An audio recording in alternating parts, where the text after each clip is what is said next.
إلا الله وحده لا شريك له وأشهد أن محمدا عبده ورسوله أما بعد.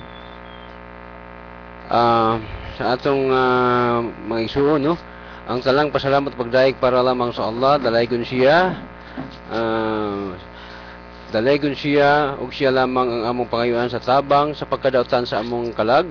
ug sa pagkadautan sa among binuhatan. Kinsa katong giyahan sa Allah, walay makapaghisalag kaniya sa tulig nga dalan, ug si kinsa katong iyang ipahisalaag, wala gayoy makagiya kaniya. Ako magasaksi nga walay laing Dios nga pagasimbahon gawas sa Allah, wala siya kapariha ug wala siya katabang sa pagbuhat sa tanan sa kalangitan ug sa kayutaan ug sa tanang butang, ug ako magasaksi nga si Propeta Muhammad iyang pinadala.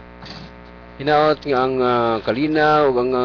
ang grasya sa Allah subhanahu wa ta'ala mahiadto sa atong mahal nga propeta, sa iyang pamilya, sa iyang mga sumusunod ug sa iya sa tanan nga nagtuo kaniya